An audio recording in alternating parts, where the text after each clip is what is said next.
TAG Heuer is attempting to reinvent the chronograph. That's right, they have brought a brand new mechanism to life right here in this building. So let's go in, talk to the oracle that is Carole Kasapi and find out how they've done it.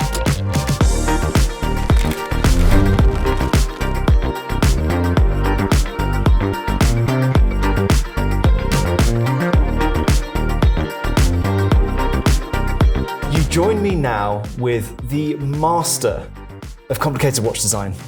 It's Carole Kasapi. We're here in TAG Heuer in Chaux-de-Fonds. Carole, thank you for having us. This is an honor and a pleasure of mine to be here with you with 5 of your babies. But we're going to talk about one of them first off, if that's okay. Yeah. We'll concentrate Perfect. on the Evergraph and its TH-80 caliber inside. Yeah. Describe to me and to us very quickly, what is the Evergraph Monaco? What is this TH-80 caliber that's got inside? We wanted to work around the chronograph, which is really the center of inertia for complication at TAG Heuer. Since the creation of the Maison, we speak about chronograph. We wanted to put everything on the table and say, okay, guys, we take some days to think out of the box how could be the just perfect chronograph ever made. And so we started like that. We wanted to create high-end pieces for our avant-garde collection. Yes, everything started like that. We wanted to improve the durability of this watch, the reliability of this watch, the precision of this watch, to offer more in terms of experience to the client. So this has taken 5 years to develop. This is kind of like a COVID baby, this thing here. It's been imagined when there's tough periods of isolation, and this is the creative genius that you've come up with. But what is the new innovation that you're bringing with the TH-80 caliber?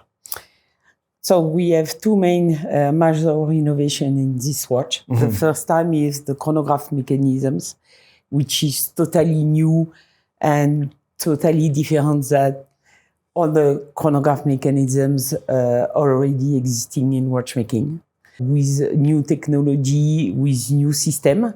And the second major innovative element is the oscillator, with the very first introduction in series. We presented a few months ago during Geneva Watch Days, very small limited edition, and now we introduce in series. Yeah, so that carbon hairspring is now making it into serial production for the first time, which is very exciting.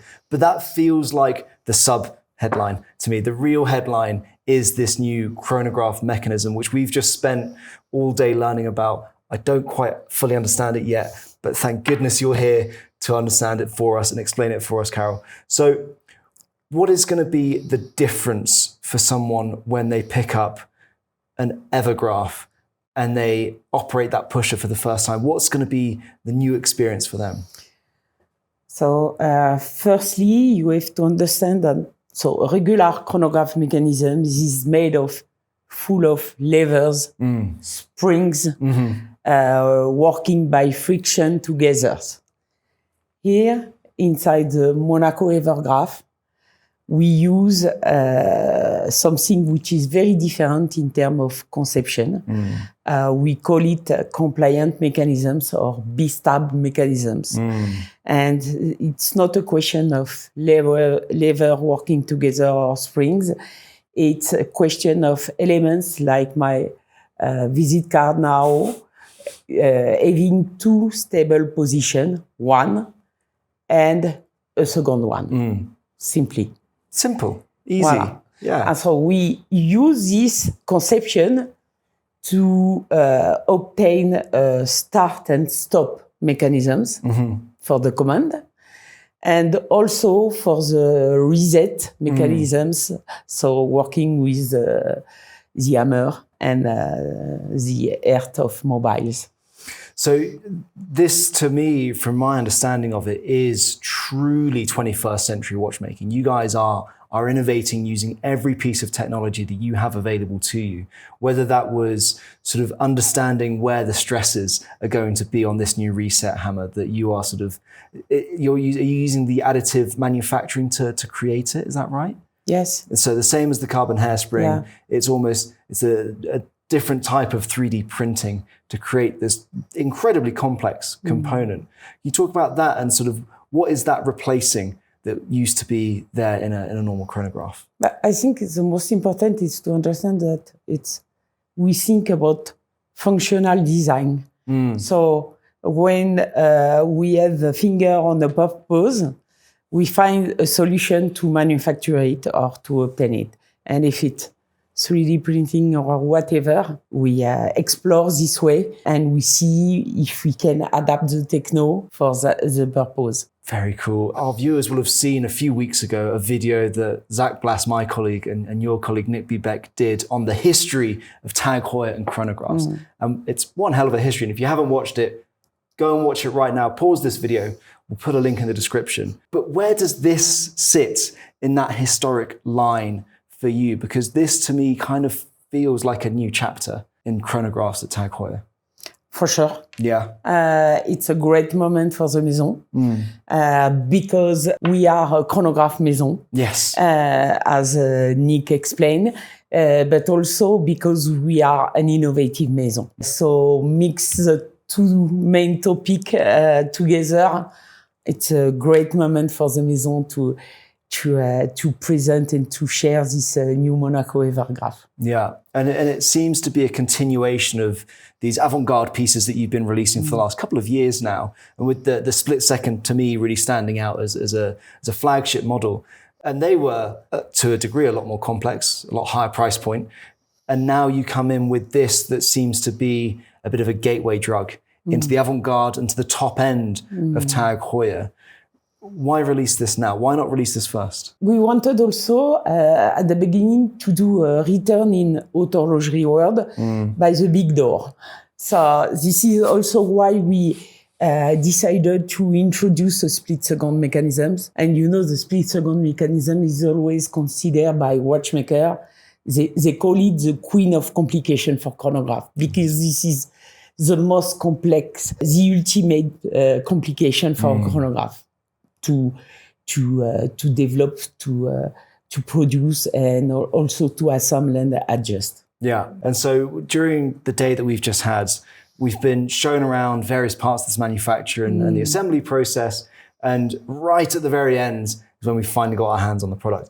I love the way you constructed that. It was expertly done, very frustrating for us, but it meant that when we finally got our hands on this and we were finally able to just activate this pusher, there's a real understanding, and it made so much sense of what goes into this watch and what it means to have this smoother functioning pusher.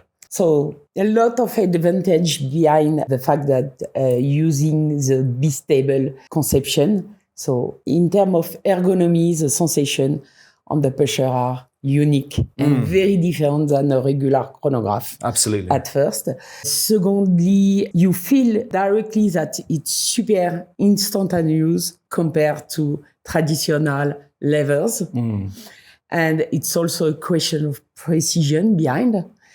And also the sound is unique. The signature of the sound is very different because there is no spring and so on. And so the bistable has a unique signature regarding the sound.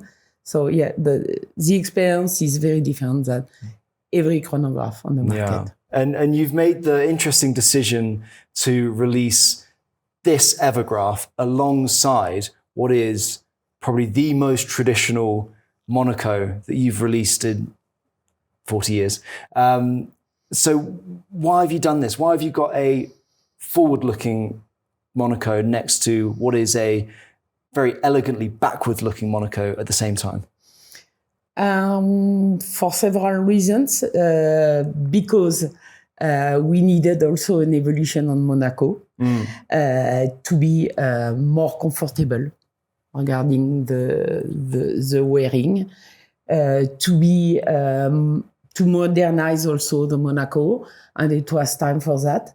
So this is the third evolution. And it was time also to return to the root of the Monaco, working around the original edition. Yes. Yeah. Very important because the codes are here, working around what we can improve to have a better experience today. So what are those codes that we can now see in this new, the TH-80 Calibre Monaco? What are we seeing now? Yes, so now the evolution is regarding the design. We return to a perfectly square watch. We use also this opportunity to introduce our own chronograph caliber inside, which is also a huge elevation compared to the actual one, which is a Celita movement with a Dubois des Pras module. So here we are fully integrated. Of course, this is our TH-20 caliber, so we have power reserve. We double the power reserve, so now we are at 80 hours. Fantastic. And you've touched on a really important point that I want to perhaps finish on now, where TAG Heuer has traditionally been a brand that's very proud of working with the best partners in the industry. And you've partnered with Vaucher again, and they've delivered that base caliber for you, which is an incredibly solid base caliber, and we know how good that's going to be. And then you've added in your carbon hairspring and the chronograph mechanism on top of that. Why is it important for you as a movement developer and for TAG Heuer as a brand to work with those partners? Because you guys don't just work with Vaucher, you work with others as well across your catalogue. Why is it important to have those alongside a really strong in-house offering? For several reasons, but we was focused on internally in our TH-20 family. So, for example, to develop this 20-11 version with the Chronat 9, and we can't do everything at the same time.